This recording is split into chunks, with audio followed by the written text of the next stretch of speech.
This is Pucks in 7 with Ryan Paton and Victoria Matiash.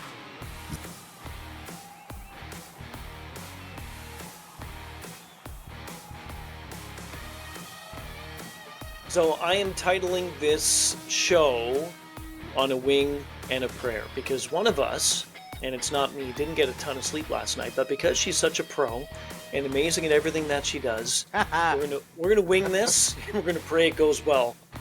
We'll see how much of a pro I am in about 19 and a half minutes from now. Oh, jeez. Hey, but we're going to give it a good go. We're going to give it a good go because there's a lot of exciting stuff to talk about. So tired, sleep or no sleep, we're going to plow through. Yeah, off-ice news we'll get into. Pucks in 7, Ryan Payne, Victoria Matiash. We'll talk Brendan Shanahan. Is he going to the island? We shall see. Only time will tell. We'll talk Leafs as well. Connor Hellebuck, why did he tweak his game? Why does a Vezina Trophy winning goaltender have to tweak his game? We'll talk about that question, too. Ryan. I know. And it is so good to see. And again, the fallout from the Four Nations is always, it's great. And it's going to be this way forever. But the fact that it's been named Sports Event of the Year, I think that's fantastic. So we'll dive into that too. But let's begin, before we get to Game 2 tonight, between Carolina and Florida in the Eastern Conference Final. Last night, it was the Western Conference Final, Game 1. And the Edmonton Oilers played about 40 minutes of great hockey. They had a great lead. They were keeping Dallas off the score sheet. Skinner was making saves. They were scoring. They looked in complete control. And then they got into some trouble in the sin bin. It was unbelievable how the game turned around. But because of their PK and how bad it was, Dallas comes out with that one.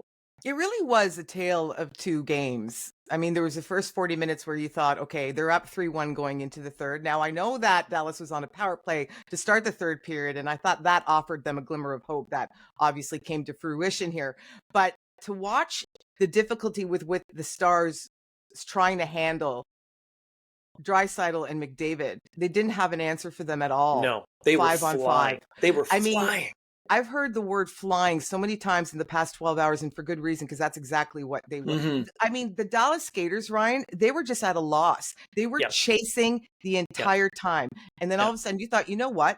The Oilers are going to be in the driver's seat in this series throughout if Dallas doesn't find a response for how to contain two of the best players in the league. Okay, fine.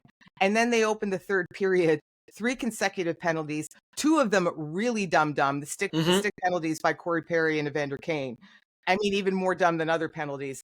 Absolutely. And what happens?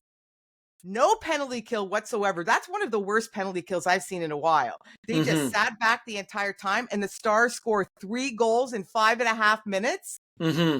That's not what you want to see if you're not blocked. Not at all. No, you're not.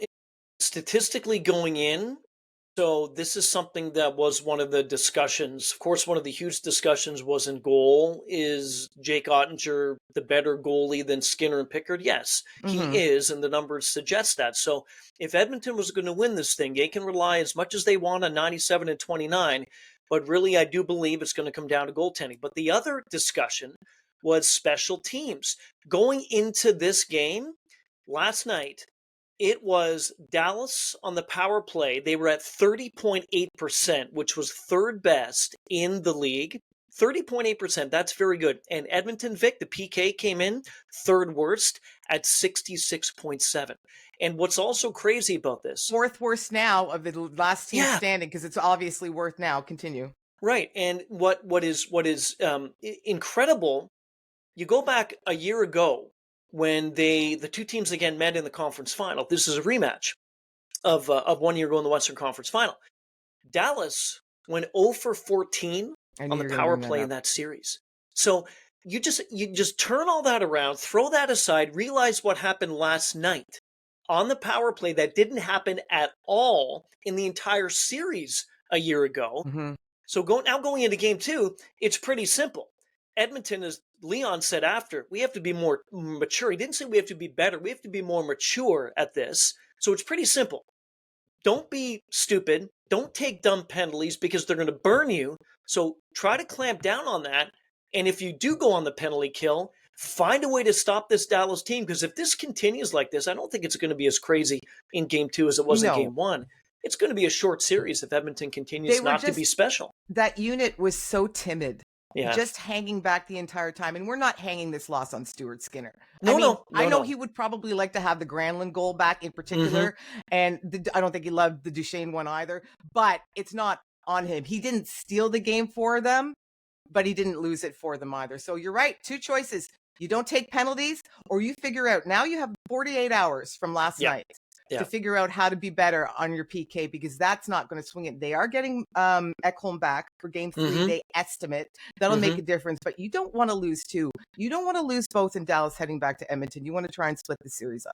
Yeah, but what did we say, though, against LA? You don't want to lose 2 in LA and go back to Edmonton down on 2. But guess what happened? They did, and they ended up winning. Dallas is in LA, Ryan. I know. That was my point in this. They're not that. And you know what? Who I love, who I'm really falling in love with, I love a lot of the guys on the Dallas Stars. Probably my favorite player is Wyatt Johnston, but Sam Steele. I'm loving what this guy is doing. He was a hot prospect coming into the league and then didn't quite pan out. Still hasn't entirely, but I wonder if he's just going to be one of those fellas that takes a few more years to ripen. It's looking like that right now. He's contributing really nicely. And what did I say too? One of the X factors to me going into the series was Matt Duchesne. He had to get off the schneid, and he did. So I know it's just game 1, and look, it's far from done. It's far from over, but still, Dallas getting that. But seeing Seguin and Duchesne contribute the way that they did, and these are the veterans that the Dallas Stars were hoping to get more from, and now seeing that in a game like that, I think that's going to be big. I think that's going to be big for the confidence of the team all around. And it's such a big thing too for Seguin. He was out, I think 3 months, something like that, after the hip surgery and the surgery that he had. He was out for ages. Yes. So just to see him, like, with that goal, the speed that we saw. Yeah, it was just so good. And then he goes into the boards. He was so happy. Who's this guy? Yeah. I'm thinking when he celebrated in the glass, like, hey, don't hurt yourself. We don't need you to. You got to keep your body still intact. Anyways, an all-important game 1 win for Dallas. Edmonton certainly needs it. Game 2 will happen tomorrow night. Okay, let's go to the East. That was quite a dominating performance by Florida. Not so much for the Carolina Hurricanes in game 1. It ended up being that. It didn't look that way entirely to start, but it ended up being that. And my big question to you now is, like, watching the Florida Panthers just take over that game, this team doesn't take a shift off. That's what I notice every single time. And that's what I think separates them. It's not necessarily skill and toughness and their forecheck and their physical tendencies to play the game. Other teams have that too, or they have their own advantages. But what I will say about Paul Maurice's crew, they just don't quit. Nobody glides for 2 seconds, Ryan. Every puck battle, they're right in there. Do you see them now as I know it's just one game, but do you see them now as the big favorite in this series? Do 100%. You? Yeah, I'm gonna make plans to go down to Florida to watch game whatever it is in the Stanley Cup. 100% I do. The way that they're playing, and I look back to the Leafs series, not game 5, not game 7. I look back to game 1 when Toronto had that big lead, and a lot happened in game 1. Stolarz was knocked out, a whole bunch of things happened. But when the Panthers came back and they made a game of that, at that point I thought, even as much as I wanted it, even if it does go to 7 somehow, I just don't see Toronto coming away with this one. Because even in this first game, I thought the Panthers are showing signs of how they won the Stanley Cup a season ago. This team is relentless. They are relentless. You can't score without the puck. Term, relentless. You can't score without the puck. This team wants the puck. When they don't have it, they will try to get it from you in every way possible, and they'll do it between the blue. In the neutral zone, this team is unbelievable. And you talked about how bad Edmonton's PK is. The Panthers' PK is fantastic. Power play. And Matthew Tkachuk, Vic, he's hurt big time. And again, we're going to find out exactly what's wrong with him at the end of the season. He's not doing very much putting up goals and stuff like that. Doesn't need to. But exactly. Everybody else on this team, they have bought in. They're playing. If I was Carolina, I would be terrified because, number one, the Canes are playing the defending champions, who are playing like the defending champions. But 2, Carolina was not tested at all in round 1 against the Devils. They weren't tested at all. Maybe a bit of a surprise in round 2 against the Caps. I thought the Caps would give them a better fight. I'm with you on that. Yeah. And now suddenly It's just game one, went to the Panthers, and yes, you can say whatever you want. One key stat, too, which is interesting to me, and again, you can put as much stock in this as you need to. The Carolina Hurricanes in this postseason, when they score first, they're 5-0. When they don't, they're 3-3. And in the regular season, when they scored first, they won 30 of 39 games. When they did not, they won 17 of 43. So you just look at that and think, yes, the all-important first goal is huge because then you play in order. I've said this a billion times. You play to win. You play not to lose. It's easier to chase than it is to be chased. They just play Panthers hockey. So Yeah, when Carter Verhaeghe scored the opener, oh, by the way, Carter Verhaeghe is scoring again in the postseason. Right. Just to let you know. Yeah.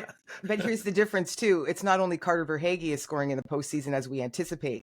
Players like AJ Greer are scoring in the postseason. We talked about how many other players on this team have contributed, and that's something else that you see in the last 4 teams standing. I think that's a common theme you see across the board, that everybody now is pitching in. It can't be 2 or 3 guys, Ryan, but they play Florida Panthers hockey when they're up. They do. And they're so tough to beat.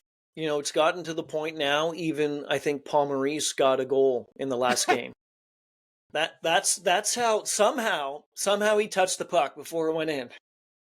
Anyway, game 2 coming up tonight. It's a big one, huge one for both teams, certainly, but obviously more so for the Carolina. No, Carolina's at home, Ryan. They need to win this one at home. They can't give away 2 at home. No chance. No, yeah, I'm saying if certainly it's big for Florida because they want to go home up 2-0, obviously. But yes, I'll say this: this is as much of a must-win game early on in the series for Carolina as it will be in any series. Imagine if they get swept and then we have to listen to Rod Brindamore going, "It wasn't really a sweep again." Right. We'll only listen to that if we can't hear that anymore because the first game was not a 1-goal game. It wasn't decided in overtime or something like that. So we can't hear that, but still imagine.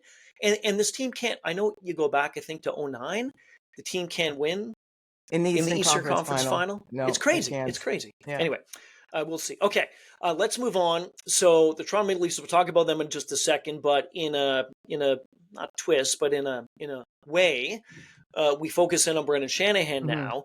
The contract is coming to an, I believe today, MLSE is going to come out and have some sort of State of the Union address. Again, this is Thursday. Well, the board is meeting. The board is meeting, and then they're going to tell us some stuff afterwards. Right. So I firmly believe that, number one, I think Shanahan's time is done. I think that ship has sailed a long time ago, and I firmly believe that he is going to go elsewhere. Now, the report is that the Islanders have contacted Toronto and asked to speak directly with Shanahan about their vacant spot. What do you think about that? We got to credit The Athletic for this, though, because they did all the digging, and we're just listening to them, and a lot of smart people work for that publication.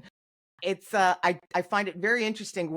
The first part I find intriguing is the reaction in Toronto is of the mild outrage that the team is letting him speak to another organization when he's still under contract. I see it as a professional courtesy. If his contract is expiring, there's nothing wrong with having a conversation and everybody can understand if they're on the same page or what pages they are on. So let him go and have the conversation.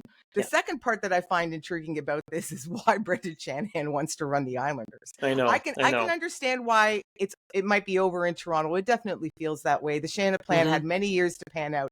It hasn't. I'm not saying he's made terrible moves. He hasn't. There's a lot of excellent hockey players who play for that hockey team. They're a good team. They're a good regular season team, but they need a new voice and they need a new direction, or they just need to let Treliving do it himself, figure out one way or the other. But why you would want to go and run the Islanders? He must be craving a challenge, because that is a challenge. It is. And it has not worked in Toronto. The amount of years that he has, I think ego has gotten in the way. His ego has gotten in the way of a lot of different things. They all have that, though. I know. I remember a couple of seasons ago before Dubas left that they were discussing going to Mitch Marner and potentially dealing him before his no-move clause kicked in. And Shanahan vetoed that. He said, no chance. So now what's going to happen? More than likely, Marner's going to go. I know that was then, and this is now. I didn't blame him for it at the time. I'm sorry, but I was on record saying I think they should stick with Mitch Marner. He's an incredible hockey player. I thought they should have moved him at the trade deadline. Yes, but agreed. Mitch Marner vetoed that. So Agreed. Question to you. You said that the Leafs should give Brad Treliving And I agree with you, like full autonomy. Just give him everything. Let the GM. Okay. So what is the point of a president in the NHL? The reason I'm saying that is because it's an advisory role, is it not? I think you have a general manager, yes, who I believe, I don't know, but he pretty much orchestrates all the decision making. Hey, this is what we're going to do. I'm going to make the calls. I'm doing all of this stuff. And then you go to the president to check off or sign off on something. Mm-hmm. This is a situation to me, and I believe I saw this too, and you mentioned it, like, yes, tremendous people work there, and certainly we give them a ton of credit with this. But there's no rush to get a president in place in Toronto. I don't think there is. I don't think there needs to be. With all the respect to all the presidents in the NHL, I just think the general manager is the one that should have the full autonomy on every single decision. In a perfect world. Yeah, I know. But we see that across sport too. And it's not necessarily the relationship between the president and the general manager. Sometimes it's also the relationship between ownership and whoever's running the team. There are some owners, you don't even know who they are. They are so hands off. No, I know. And then you have the Jerry Joneses of the world who are essentially pulling. I've never heard of them. Never seen them. Essentially pulling all the strings. So it is. I think there is often a case of too many cooks in the kitchen, and this might be that situation. That's what we saw recently with Pittsburgh. Remember, we were talking about that as well. So we'll see. But I'm with you. Let the GM. Let them manage, and let them make their own mistakes. Your thoughts on the Winnipeg Jets came out the other day and they had to clean up the locker, and the Leafs did the same thing. Yeah, I know. So we'll get the Jets in a second. Toronto. Some of the discussion things that I took away from it. Number one was that Matthew Nyes wants to stay in Toronto. He loves it. That's his goal. That's his only thing on his mind. He was asked about offer sheets. He's like, no, listen to what I said before. I want to stay here in Toronto. Mm-hmm. This is the place that I love. Austin Matthews came out and said, yes, I've been dealing with an injury since training camp. Didn't say what it was, but I firmly believe that it has to do with the back. And he says he's going to be 100% next season. Let's hope so. You like those words. That's what you want to hear. I'm going to tell you something. He's never going to be 100%. Okay. Never. But you like the words. Well, what else is he going to say? I'm going to work on it in the summertime and I'll update you in the fall. True. Okay. Yes. I would have liked a little bit more conviction. He was still, but I just think that's his demeanor. I think we have to start just viewing Austin Matthews through a lens that he is just chill with the media afterwards. Yeah. And he's not a Leon Draisaitl and he's not a Nathan McKinnon. It's a different personality. I think we have to get used to that. I still like the words. I will still take Austin Matthews at 93% over just about anybody else in the league other than McDavid and Draisaitl and McKinnon any day of the week. So this is the positive about getting knocked out again in May. There's more time off to figure it out because he hurt himself in training camp, he said. Then he went to Germany. This is by his own admission, which we knew, but he went to Germany for a month. And now he has months to concentrate on that. So fingers crossed. He ain't going anywhere. So Maple Leafs fans better hope that he figures something out or figures out how to play through it. He's a great player. It's fantastic. But there are so many other players that I would take over him to build the team. To me is a goal scorer. That's what he is. Outside of that, he's nowhere near a McDavid. In his ability outside of that, I think it's diminished. Different player, Ryan. The big thing to me with this injury is the Leafs have to be so careful, and he has to be so careful. If it's a back, which I believe it is, and I think most people do believe it is, that's something that really never goes away unless you go under the knife, you have surgery. He did say surgery is not an option, whatever he's dealing with. But I just think this is a massive concern going forward. And I hope so, because when he's on. He's one of the best. But I hope that this isn't something that's going to hamper him, because it's hampered him since his career. We're going to find out soon enough in September. We're going to see what he says and how he looks on the ice. In other Leafs news, I have my other job where I anchor the news for News Talk 1010 in Toronto. And the last couple of days, 15, 16, 17 people, because they know what I do in my other life for ESPN and the NHL Network and what you and I do. Is Mitch Marner going? Is Mitch Marner going? Is Mitch Marner going? Is Mitch Marner going to resign? Is Mitch Marner going to resign? Is Mitch Marner going to resign? Yeah. And my answer every single time was, not for $14 million. He isn't. Right. So, and no, I don't think Mitch Marner is going to resign in Toronto. Do you think that there's any possibility that still happens, especially after the postseason presser where he was, I loved my time in Toronto, really enjoyed playing here, past tense. No, I think like Shanahan, I think that ship sailed a long time ago. I really did. And it sunk when the Leafs went to talk to him at the deadline and say, "Hey, can you move your can you waive we your want Mikko Rantanen." Yeah. And I remember at the time you and I talked about that. I said, look, it's one of two things with that when you go to somebody like that. Number one, it will tick them off, and they will play the rest of the season to light prove a fire. Right? Light a fire. Or secondly, it would really annoy them, get to them, and they would take a step back. I just think it sailed. I really do. And you're right. The language that he used, the tense that he used was pretty indicative that he's made up his mind. Where he's going to go, we don't know. But I firmly believe that he's not going to be back in Toronto. I'd be shocked. Connor Hellebuck. If you were a goalie who's won the Vezina, if you were a goalie who's going to probably win the Vezina Trophy this season, if you backstopped your team to the most points of any club of the 32 in the NHL, why would you tweak your game? It's a very good question. And if you did, if it ain't, both of us are, it ain't broke, don't fix it. It ain't broke. In fact, it's very much the opposite of broke, the way that he played all season long. Here's what's curiouser to me is not the fact that not only that he tweaked his game, but then came out and told all of us. Yeah, he's such an interesting dude. Oh, isn't he? I just thought, because now you're opening up yourself to so many more questions, like we're just asking right now. Why would you mess with it?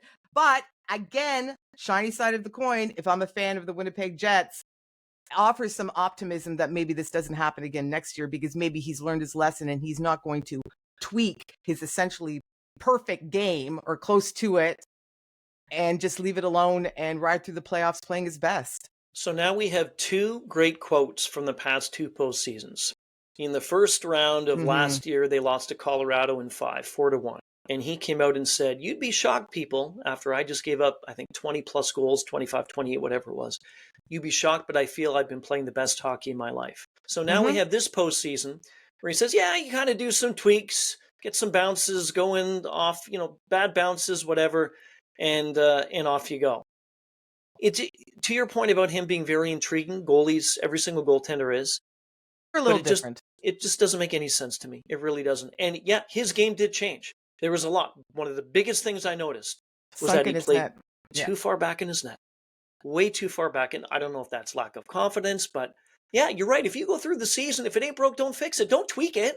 It doesn't matter if it ain't broke. Don't touch it. Leave it. Do every single thing that you've done for however many starts you had and keep going. Anyway. Jeff Blashill, on to some other news. No segue really into this one. This isn't confirmed yet. Right. This isn't confirmed yet, but all signs pointing to Jeff Blashill getting a second opportunity to be a head coach in the NHL with the Chicago Blackhawks. This is one of those, there's so much smoke with this one. I'll now be surprised if it doesn't come through, because everybody's saying it's just an issue of putting pen to paper type of situation. I don't mind this one as much as we often talk about bringing the old guard through the, on the coaching carousel, and it's going to be the same names over and over and over again. I think Jeff Blashill has deserved another opportunity since the Red Wings from the get-go, because he was just gifted in, I'm making quotation marks, such a poor team at the time, never really got a great shot. And this to me smells like, I know it's Chicago, but they're still rebuilding. They're figuring it out. But the fact that he's going to get another shot, I don't mind. 6 straight seasons in Detroit without a playoff appearance. It's not good. So you put that on your resume. You think, hey, when I hand that resume in, what did it? Oh, right. But Kyle Davidson obviously is looking on him to try to build this club in Chicago. I like it. I don't mind it. I didn't think he was that bad of a coach. I know the team didn't get to the postseason. That's fine. But to me, to be honest, at this point with Chicago, I would take almost anybody Anybody. Just to reset things and get into that situation and try to build that team up into some sort of contender. The GM has much more work to do, though, Ryan. They need players. He's a ton of work to do. They need players to put the puck in the net and play with Bedard. They just and their enough, defense isn't bad, but and enough of this insulating him, Bedard, with some tough players. Remember, they had Foligno, then they got Perry, and they had Maroon. We got to. Yes, you have to protect them, but it's not how you build a team. You don't build a team with big guys around your star player. I don't know what they do, though, because then they tried Taylor Hall, Ryan, and that didn't work either. But they have to figure it out, because this is one of the most gifted young centers around. You got to find wingers to play with them. And then also, by the way, on lines 2, 3, and 4 as well. Mm-hmm. So I think it's going to be a busy offseason for Chicago. It better be. It is. Before we end the show, this is great. We teased it off the top of the program. The Four Nations Face-Off has been named Sports Event of the Year, and it was being named that at the SBJ Sports Business Awards in New York on Wednesday. Part of the article was it captivated sports fans all over the world, and yes, it did.